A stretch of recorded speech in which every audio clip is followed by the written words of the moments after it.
Ako po si Dr. Benigno Manlapas, isang doktora na ang puso ay nakatuon sa pag-aalaga ng ating mga senior citizen.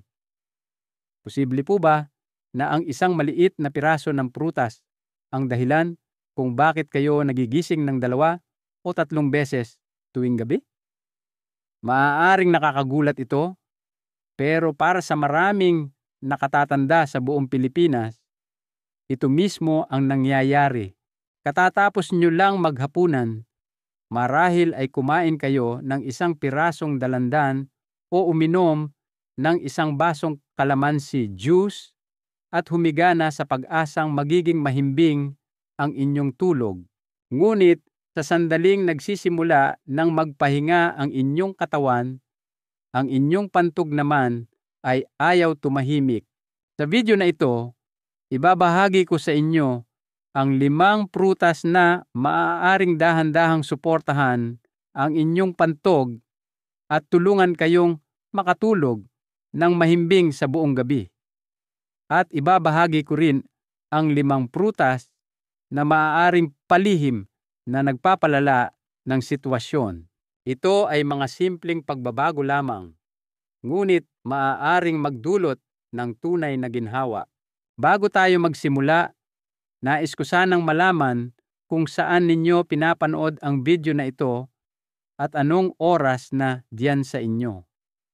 Pakiusap, ibahagi ninyo ito sa mga komento sa ibaba. Kahit isang maliit na sandali mula sa inyong araw ay tunay na mahalaga para sa akin. At kung sa tingin nyo ay kapaki-pakinabang ang nilalamang ito, huwag po ninyong kalimutang mag-subscribe sa channel para hindi ninyo mapalampas ang mga ganitong makabuluhang kaalaman. Mayroong isang tahimik na pagkadismaya na nararamdaman ng maraming nakatatanda sa Pilipinas, ngunit bihirang pag-usapan, ang paulit-ulit na pangangailangang bumangon sa gabi para lamang umihi. Humihiga kayo pagkatapos ng isang mahabang araw, umaasang makakatulog ng mahimbing. Ngunit halos ilang oras pa lang ang lumilipas, ginigising na naman kayo ng inyong pantog ng paulit-ulit. Minsan, kahit na wala namang gaanong laman na ihi, ngayon maaari ninyong itanong bakit mas madalas itong mangyari pagkatapos ng edad na 60. Ang sagot, aking kaibigan, ay nasa malalim na paraan ng pagbabago ng ating katawan habang tayo ay tumatanda. Habang tayo ay nagkakaedad, ang ating mga bato o kidneys ay nagsisimulang bumagal ng kaunti, lalo na sa gabi. Ang kanilang kakayahang balansehin ang mga likido at magsala ng mahusay ay nagiging mas banayad, hindi mas mahina, mas mabagal lamang. Ngunit kasabay nito, ang pantog ay nagiging mas sensitibo, mas reaktibo, kahit sa kaunting ihi lamang. Dito nagsisimula ang problema. Kahit na 120 o 120 mililiter lang ng ihi ang naipon, halos kalahating baso lang, nagpapadala na ang pantog ng agarang senyales sa utak na nagsasabing, gumising ka, oras na. Noong mas bata pa tayo, mas may pasensya ang ating pantog. Naghihintay ito hanggang sa talagang mapuno. Ngunit pagkatapos ng edad 60, ang mga nerbiyos sa paligid ng pantog ay nagiging mas alerto at hindi na gaanong mapagbigay. Nagsisimula nilang ipagkamali ang isang maliit na presyon bilang isang malakas na pagnanais na umihi. At dito napapasok ang papel ng ating mga kinakain at iniinom, lalo na sa mga oras ng gabi. Maraming karaniwang pagkaing Pilipino tulad ng mga maaasim na prutas, maanghang na sausawan, o kahit sobrang tapang na kape ay maaaring bahagyang makairita sa lining ng pantog. Ang mga pagkaing ito ay hindi nakakasama sa isang malusog na batang pantog. Ngunit sa mga matatanda, maaari nilang pababain ang pH ng ihi at lumikha ng isang maasim na kapaligiran. Ang maasim na ihi na ito ay banayad na parang humahapdi sa lining ng isang sensitibong pantog na nagtutulak dito na mag-empty ng mas maaga kaysa sa kailangan. Kaya naman napakahalaga ng pagpili ng tamang pagkain sa gabi. Ang isang simpleng prutas o inumin ay maaaring magpasya kung makakatulog ka ng 6 na oras o magigising ka tuwing 90 minuto. Ang magandang balita ay kapag naunawaan natin ang mekanismong ito, ang maliliit na pagbabago sa oras at uri ng pagkain ay maaaring magdulot ng malaking ginhawa. Dahil minsan, ang daan patungo sa mas mahimbing na tulog ay hindi nagsisimula sa iyong kama, kundi sa iyong plato. 5 prutas na dapat mong kainin para mapakalma ang iyong pantog. Sa maraming tahanang Pilipino, ang pagpili ng prutas pagkatapos ng hapunan ay tila simple. Isang matamis na saging, isang hiwa ng papaya, o marahil ilang hiwa ng pakwan. Ngunit ang hindi napagtatanto ng karamihan sa mga nakatatanda ay ang ilang prutas ay hindi lamang masarap. Maaari rin nilang suportahan ang iyong pantog, lalo na kung pinili ng may katalinuhan. Pagkatapos ng edad na 60, ang ating katawan ay nagiging mas sensitibo. Bumabagal ang ating panunaw. Ang ating pantog ay nagiging reaktibo. At kahit ang isang mukhang hindi nakapipinsalang prutas ay maaaring magdulot ng kalmado o mag-trigger ng discomfort. Ngayon, hayaan ninyong ibahagi ko sa inyo ang 5 prutas na tahimik na nakakatulong sa maraming Pilipinong senior na matulog ng mas mahimbing, bawasan ang pagmamadaling umihi sa gabi, at suportahan ang kanilang kalusugan sa ihi sa banayad at natural na paraan. Magsimula tayo sa isa sa pinakasimple at pinagkakatiwalaang prutas sa mga kusinang Pilipino, ang saging. Ang saging ay bahagi na ng tradisyonal na pagkaing Pilipino sa loob ng maraming henerasyon. Sa katunayan, maraming nakatatanda ang naaalala ang sinasabi ng kanilang mga magulang, kumain ka ng saging sa gabi, pampalamig ng tiyan iyan, at may malalim na karunungan sa likod niyan. Ang saging ay natural na mababa sa asido, na nangangahulugang hindi nito inirita ang lining ng pantog.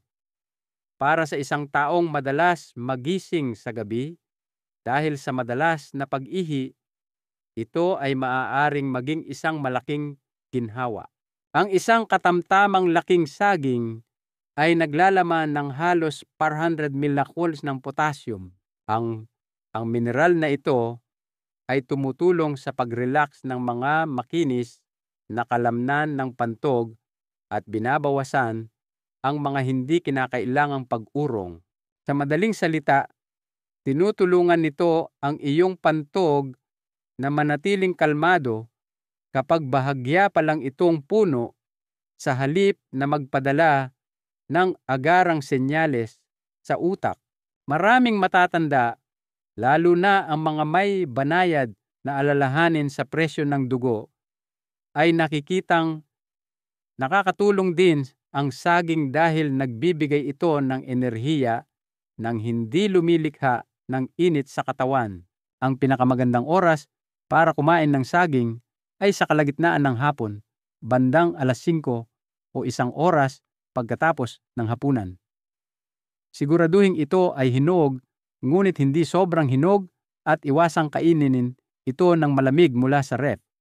Maaari itong makasama sa panunaaw ng mga matatandang katawan. Ngayon, balingan naman natin ang papaya. Ang papaya ay madalas na minamaliit, itinuturing na prutas para lamang sa panunaw. Ngunit higit pa riyan ang ginagawa nito. Ang kulay kahel na prutas na ito ay naglalaman ng isang natural na enzyme na tinatawag na papain. Sinusuportahan ng papain ang pagtunaw ng mga protina sa ating pagkain na ginagawang mas maayos ang panunaw. Bakit ito mahalaga para sa kalusugan ng pantog? Dahil kapag ang tiyan at mga bituka ay magaan at malinis, hindi nila dinidiinan ng hindi kinakailangan ang pantog. Isipin ninyo ang isang matandang Ginoo sa Cebu na dati ay kumakain ng mabigat na kanin at ulam na may bagoong sa gabi. Matapos lumipat sa isang magaang hapunan tulad ng lugaw na sinundan ng isang hiwa ng papaya, nabawasan ang kanyang paglaki ng tiyan at gayon din ang kanyang pagpunta sa banyo sa gabi. Ang papaya ay mayroon ding banayad na epekto ng pagiging alkalina sa katawan.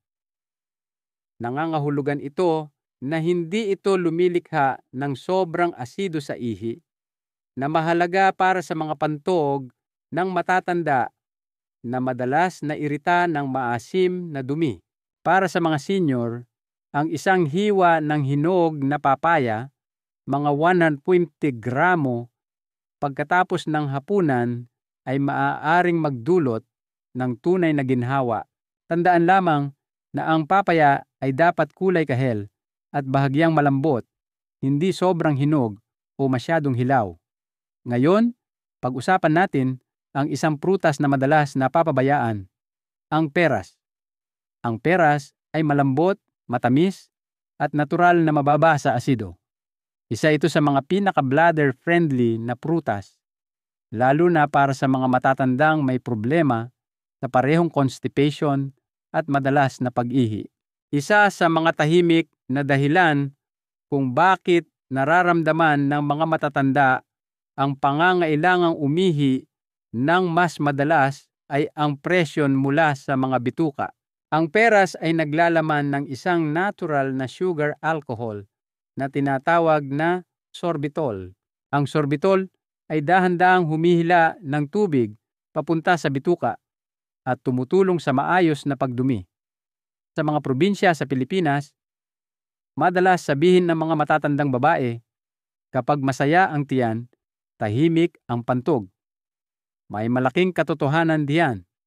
Ang pagkain ng isang katamtamang laking pera sa hapon ay maaaring maiwasan ang paglaki ng tiyan sa gabi at mabawasan ang hindi kinakailangang pagigting sa ibabang bahagi ng tiyan. Iwasang balatan ito ng buo. Ang balat ay naglalaman ng fiber, ngunit hugasan itong mabuti at nguyain ng dahan-dahan. Susunod sa listahan ay ang pakwan, isang paborito tuwing tag-init sa bawat tahanang Pilipino. Ngayon, maaaring ito ay nakakalito. Ang pakwan ay puno ng tubig. Hindi ba't dapat nitong dagdagan ang pag-ihi? Oo at hindi. Kung kinain sa maling dami at sa maling oras, maaari nitong istorbuhin ang iyong pagtulog. Ngunit kapag kinain ng katamtaman sa araw, maaari nitong bawasan ang pamamaga sa urinary tract. Ang pakwan ay naglalaman ng lycopene, isang matingkad na pulang antioxidant na sumusuporta sa kalusugan ng prostate sa mga lalaki at binabawasan ang iritasyon sa pader ng pantog sa parehong kasarian. Ang mga matatanda, lalo na ang mga may banayad na pamamaga ng prostate o maagang senyalis ng impeksyon, ay maaaring makinabang sa natural na compound na ito. Ang susi ay kainin ang pakwan sa unang bahagi ng araw, mainam bago mag-alas 2 ng hapon. Ang isang maliit na mangkok na mga 150 hanggang 200 gramo ay sapat na. Huwag itong isabay sa ibang prutas o gatas. Kainin ito ng mag-isa sa temperatura ng silid at pakiusap, iwasan ito ng tuluyan pagkagat ng dilim. Sa wakas, pag-usapan natin ang bayabas, isang prutas na tahimik na tumutubo sa maraming bakuran ngunit nagtataglay ng makapangyarihang benepisyo sa kalusugan. Ang bayabas, kapag bahagyang matigas at hindi sobrang hinog, ay naglalaman ng mataas na antas ng vitamin C. Ngunit, hindi tulad ng mga citrus na prutas, ang bayabas ay may mas mababang citric acid na ginagawa itong mas banayad sa pantog. Naglalaman din ito ng mga compound na tumutulong na bawasan ang banayad na pamamaga sa urinary tract. Isang retiradong guro sa Bicol ang minsang nagbahagi kung paano siya nagsimulang kumain ng isang katamtamang bayabas tuwing 4:00 ng hapon, 3 oras bago maghapunan. Napansin niya ang mas kaunting paggising sa gabi at mas kaunting pakiramdam ng hapdi habang umiihi. Ang maliit na ugaling iyon ay nagbalik sa kanya ng tuloy-tuloy na tulog. Ang pinakamagandang oras para kumain ng bayabas ay sa kalagitnaan ng hapon at hindi ito dapat isabay sa gatas, na madalas gawin ng maraming matatandang Pilipino. Balatan ito kung masyadong makapal ang balat at iwasang lagyan ng asin o anumang pampalasa. Ang natural ang pinakamainam. Kaya, aking kaibigan, 5 simpleng prutas, saging, papaya, peras, pakwan, at bayabas ay maaaring gumawa ng isang tahimik ngunit makapangyarihang pagkakaiba sa iyong pagtulog at kaginhawaan ng pantog. Bawat isa sa kanila ay sumusuporta sa iyong katawan sa iba't ibang paraan, hindi sa pamamagitan ng puwersa, kundi sa pamamagitan ng banayad na disenyo ng kalikasan. At habang ikaw ay tumatanda, matutuklasan mo na ang kalusugan ay hindi laging nasa mga gamot o pagsusuri. Minsan, ito ay nakaupo sa iyong hapagkainan, sa loob ng isang mangkok ng maingat na piniling prutas. 5 prutas na dapat mong iwasan, lalo na pagkalubog ng araw. Maraming mga ugali tayong dala mula sa ating kabataan, sa paniniwalang mabuti pa rin ang mga ito para sa atin. Ang pagkain ng prutas pagkatapos maghapunan ay isa sa mga tradisyong iyon sa maraming tahanang Pilipino. Ito ay parang malusog. Ito ay parang magaan. Ngunit para sa maraming senior, lalo na sa mga lumalagpas na sa edad na 60, ang ugaling ito ay maaaring tahimik na gumugulo sa kanilang mga gabi. Ang ating kinakain pagkalubog ng araw ay nakakaapekto hindi lamang sa ating panunaw, kundi pati na rin sa kung gaano kadalas tayong tinatawag ng ating pantog sa gabi. At pagdating sa mga prutas, hindi lahat ay kasing banayad ng kanilang anyo. Dahan-dahan nating tuklasin ang 5 ganoong prutas na kung kakainin sa maling oras ay maaaring ang dahilan kung bakit ang iyong tulog ay napuputol ng 2 o 3 biglaang pagpunta sa banyo. Magsimula tayo sa isang pares ng prutas na madalas na itinuturing na malusog, ang dalandan at pongkan. Sa mga tahanang Pilipino, ang isang baso ng sariwang dalandan juice pagkatapos ng hapunan ay halos isang ritual, lalo na sa tag-init. Tinatangkilik natin ang lamig nito, ang gaan ng asim nito, at nararamdaman nating may ginagawa tayong mabuti para sa ating katawan. Ngunit iilan lamang sa mga nakatatanda ang nakakaalam na ang mga citrus na prutas tulad ng dalandan at pongkan ay mayaman sa citric acid. Ang asidong ito, bagamat natural, ay maaaring makairita sa lining ng pantog, lalo na kung kinain malapit sa oras ng pagtulog.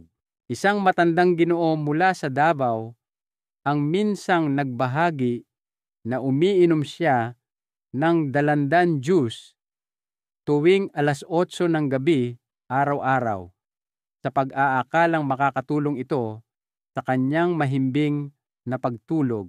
Sa halip, nagsimula siyang magising ng 3 o 4 na beses sa gabi. Palaging may pakiramdam ng pagmamadali. Matapos niyang itigil ang pag-inom ng juice sa gabi at ilipat ito sa tanghalian, ang pagkakaiba ay naging malinaw sa loob lamang ng ilang araw. Nakikita ninyo, Ang asido sa mga prutas na ito ay nagpapababa ng pH ng inyong ihi na ginagawa itong mas maasim. Ang maasim na ihi kapag dumaan sa isang tumatandang pantog ay nagdudulot ng hapdi o iritasyon na nagtitrigger naman sa utak na maramdaman ang pangangailangang umihi ng mas madalas. Kung nasisiyahan kayo sa dalandan o pungkan, hindi kailangang alisin ito ng tuluyan sa inyong dieta. Tangkilikin lamang ito bago mag-alas 2 ng hapon, kung kailan pinakamalakas ang inyong panunaw at may sapat na oras ang inyong pantog na makabawi bago matulog. Ngayon, balingan naman natin ang isang prutas na may tropikal na ngiti, ang pinya. Ang pinya ay makatas, matamis, at paborito sa maraming fruit salad sa Pilipinas. Ngunit sa ilalim ng tamis na iyon ay mayroong isang makapangyarihang enzyme na kilala bilang bromelain. Habang ang bromelain ay tumutulong sa pagtunaw ng mga protina at mabuti para sa panunaw, pinasisigla rin nito ang aktibidad ng bituka. Nangangahulugan ito na ang iyong mga bituka ay maaaring maging mas aktibo kaysa sa kailangan, lalo na kung kumain ka ng pinya sa gabi. Isang matandang babae sa Iloilo ang nagbahagi kung paano siya madalas kumain ng mga hiwa ng pinya pagkatapos ng hapunan sa pag-asang maibsan ang constipation. Habang mas gumanda nga ang kanyang pagdumi, napansin din niya ang tumaas na presyon sa kanyang pantog bandang hating gabi na nagiging sanhi ng kanyang paggising kahit hindi pa puno ang pantog. Ang agham dito ay banayad ngunit malinaw. Kapag ang mga bituka ay nagiging sobrang aktibo, lalo na sa posisyong nakahiga, ang paggalaw ay lumilikha ng banayad na presyon sa mga kalapit na organo at isa na rito ang pantog. Ang presyon na ito ay maaaring humantong sa maling pagkadama ng pagkaapura na nagpaparamdam sa iyo ng pangangailangang umihi kahit na halos kalahati pa lang ang laman ng iyong pantog. Kung gusto ninyo ng matatamis at nakakapreskong prutas pagkatapos ng hapunan, isaalang-alang ang paglipat sa hinog na papaya o isang maliit na peras sa halip. Ang mga ito ay nagpapakalma, hindi gaanong maasim at mas madali para sa pantog. Ngayon, pag-usapan natin ang ubas. Maliit, matamis, at madalas na nakatago sa ref bilang isang magaang merienda sa gabi. Ang ubas ay maaaring mukhang hindi nakakapinsala, ngunit para sa maraming matatandang Pilipino, maaari itong magdulot ng nakatagong discomfort. Una, ang ubas ay naglalaman ng mga natural na asukal na maaaring magsimulang mag-ferment sa bituka, lalo na kung kinain ng gabi na o sa isang punong tiyan. Ang magaang na pag-ferment na ito ay maaaring magdulot ng hangin, paglaki ng tiyan, at presyon sa ibabang bahagi ng tiyan. Isang retiradong punong guro sa Baguio ang minsang nagreklamo na bagamat mahilig siya sa itim na ubas, madalas siyang nakakaramdam ng paglaki ng tiyan at pagkabalisa sa gabi. Ang presyon na nabubuo sa kanyang tiyan ay tumutulak laban sa kanyang pantog na nagpapabangon sa kanya ng higit sa 2 beses para umihi. Bukod dito, ang mga balat ng ubas ay medyo mas mahirap tunawin, lalo na para sa mga matatanda na may mas mabagal na paggalaw ng bituka. Ang mga hindi natunaw na balat ay maaaring makagawa ng mas maraming hangin at humantong sa pakiramdam ng kabigatan. Kung nais ninyo pa ring kumain ng ubas, piliin ang mga hinog, alisin ang mga balat, at kainin ito sa umaga o maagang hapon.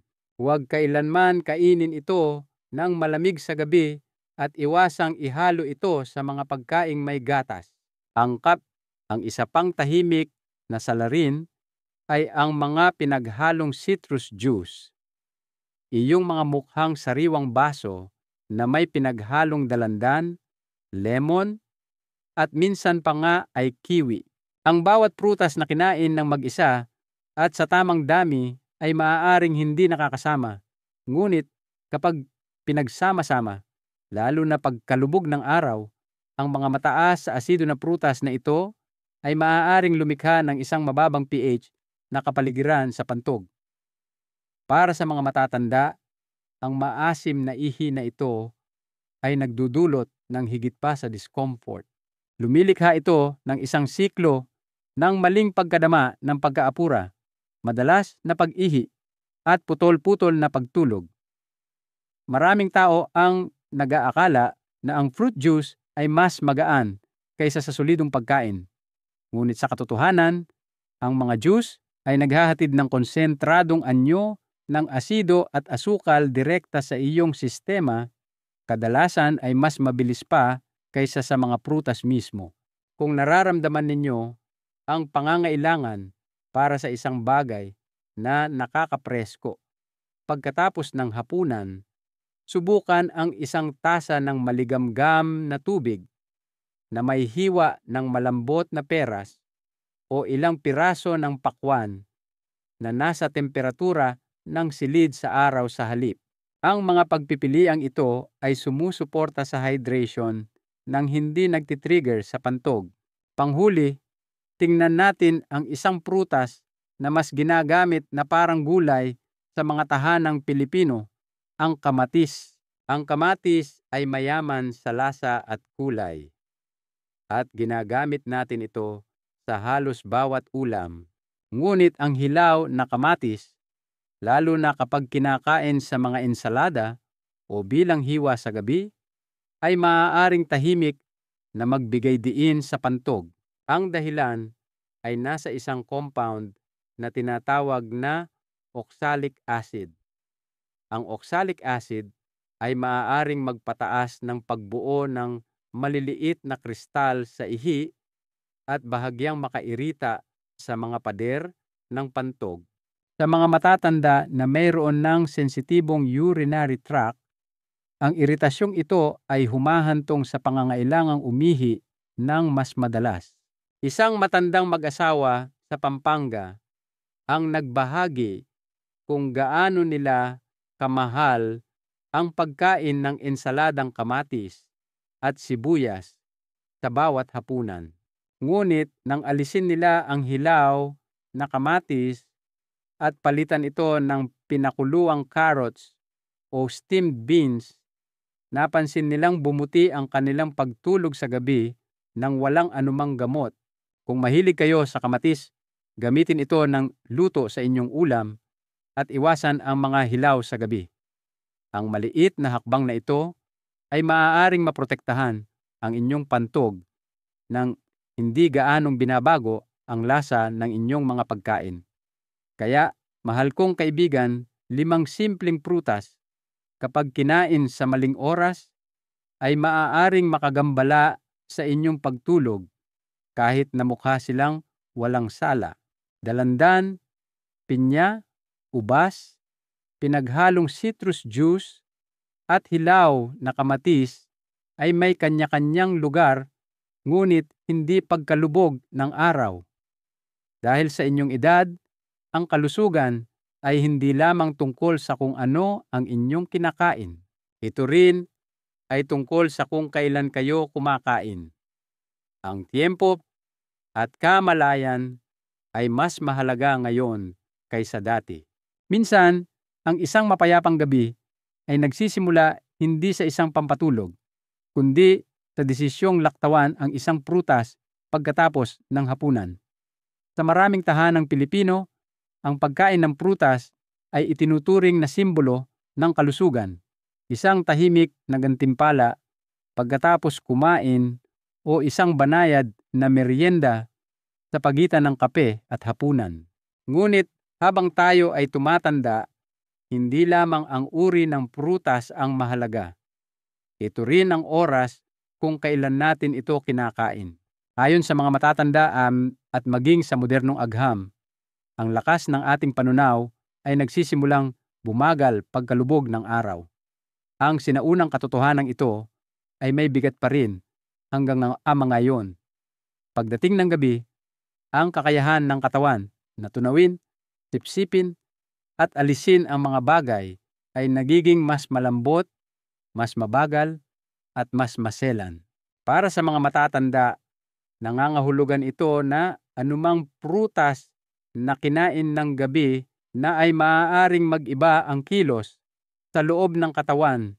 Ang mga prutas na mayaman sa tubig, tulad ng pakwan, ubas, o citrus, ay maaaring magpataas ng pagpapanatili ng likido at maglagay ng dagdag na presyon sa pantog habang natutulog. Sa halip na magdulot ng ginhawa, maaari silang humantong sa madalas na pag-ihi, paglaki ng tiyan, o kahit banayad na pangangasim ng sikmura. Dapat din nating maunawaan na sa pagtanda, ang proseso ng panunaw ay nagiging mas sensitibo. Kung ang mga prutas ay kinain ng masyadong malapit sa hapunan o isinabay mismo sa kanin at ulam, maaari silang bahagyang mag-ferment sa tiyan. Ang magaang na pag-ferment na ito ay maaaring magdulot ng hangin, kabigatan, o makagambala pa sa pagtulog. Upang maiwasan ang mga ganitong issue, ang isang simpleng pagbabago sa oras ay maaaring magdulot ng malaking ginhawa. Ang mga prutas na naglalaman ng mas maraming tubig, tulad ng pakwan o dalandan, ay dapat kainin bago mag-alas 5 ng hapon. Nagbibigay ito sa katawan ng sapat na oras upang iproseso ang likido at balansehin ang ritmo ng pag-ihi bago sumapit ang gabi. Ang mga prutas na may nagpapakalmang epekto sa pantog, tulad ng saging, peras, o papaya, ay maaaring kainin sa gabi, ngunit hindi bababa sa 2 oras bago matulog. Ang banayad na pagitan na ito ay nagpapahintulot sa panunaw na matapos ng maayos at pinipigilan ang mga hindi gustong senyales mula sa pantog sa hating gabi. At ang pinakamahalaga, hindi dapat kainin ang mga prutas kasabay ng isang buong hapunan. Hayaan munang makumpleto ng inyong kanin at ulam ang kanilang paglalakbay. Pagkatapos, kung kailangan, tamasahin ang prutas bilang isang magaang merienda. Dahil sa edad na ito, ang inyong katawan ay hindi humihingi ng mas marami. Ito ay humihingi ng mas mabuting tiempo, mas mabuting pahinga, at mas mabuting pag-unawa sa kung ano ang tama sa kaloob-looban. Minsan, ang mabuting kalusugan ay hindi nangangailangan ng malaking pagbabago. Nagsisimula ito sa isang bagay na kasing simple ng pagpili ng tamang prutas sa tamang oras. Nakikita ninyo, habang tayo ay tumatanda, ang ating katawan ay nagsisimulang magpadala ng mas tahimik na mga senyales. Bumabagal ang ating panunaw, nagiging mas mababaw ang ating tulog, at ang ating pantog ay nagiging mas sensitibo. Sa yugtong ito ng buhay, kahit isang maliit na pagpili tulad ng kung aling prutas ang iyong kinakain pagkalubog ng araw ay maaaring makaapekto sa kung gaano kalalim ang iyong pagtulog at kung gaano kadalas kang nagigising sa gabi. Maraming prutas ang likas na mabuti, ngunit hindi lahat ay mabuti para sa iyo sa gabi. Ang tunay na karunungan ay hindi lamang sa pag-alam kung ano ang kakainin, kundi pati na rin kung kailan ito kakainin. Naaalala ko pa ang isang mensahe mula kay Ginang Mina, isang retiradong guro mula sa Cebu, na dati ay umiinom ng isang baso ng dalandan juice pagkatapos ng hapunan gabi-gabi. Iniisip niya na pananatilihin nitong malinis ang kanyang panunaw. Ngunit gabi-gabi, natatagpuan niya ang kanyang sarili na nagigising ng 1:00 ng madaling araw at muli ng 3:00 ng madaling araw, hindi makatulog ng mahimbing. Isang araw, pinalitan niya ang dalandan juice ng isang maliit na hiwa ng papaya tuwing 7:00 ng gabi, malambot, hinog, at nasa temperatura ng silid. At ganoon na lang, nakatulog siya ng 6 na buong oras nang hindi nagigising kahit isang beses. Walang gamot, walang espesyal na gawain, isang banayad na pagbabago lamang. Iyan ang kapangyarihan ng pag-unawa sa iyong katawan ng may pag-iingat. Walang pilitan, walang mahigpit na patakaran, kamalayan lamang.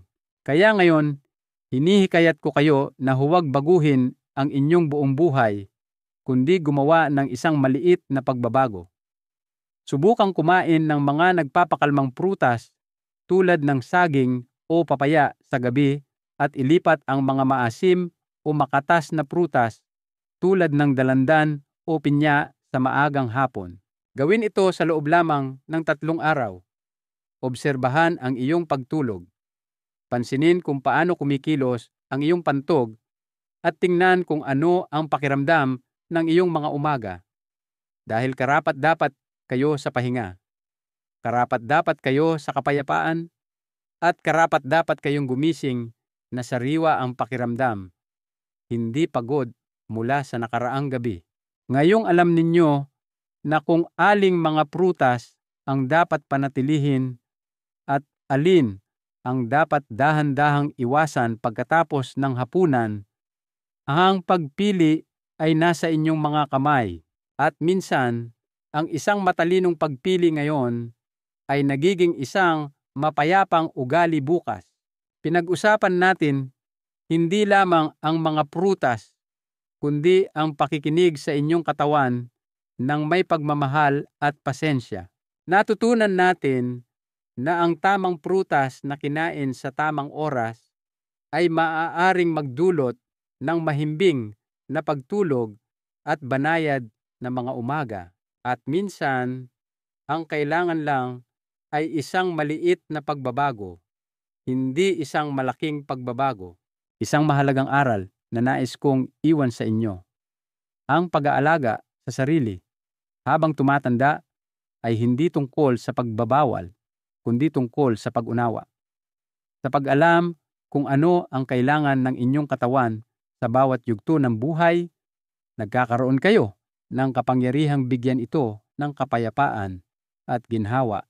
Kung mayroong isang bagay sa video na ito na nakaantig sa inyo o nagpaalala sa inyo ng inyong sariling karanasan, gustong-gusto kong marinig ito mula sa inyo. Pakiusap, ibahagi ang inyong mga saloobin sa mga komento sa ibaba o isulat lamang ang salitang pag-asa kung iyon ang nararamdaman ninyo ngayon. At kung nakatulong ito sa inyo, huwag kalimutang mag-subscribe sa channel. Pindutin ang bell icon upang hindi ninyo mapalampas ang mga update at ibahagi ang video na ito sa isang taong mahalaga sa inyo, isang kaibigan, isang kapitbahay, o isang miyembro ng pamilya na maaaring nangangailangan din ng kaunting kapayapaan. Hanggang sa muli nating pagkikita, naway maging tahimik ang inyong mga gabi, mahimbing ang inyong pagtulog at magaan ang inyong puso.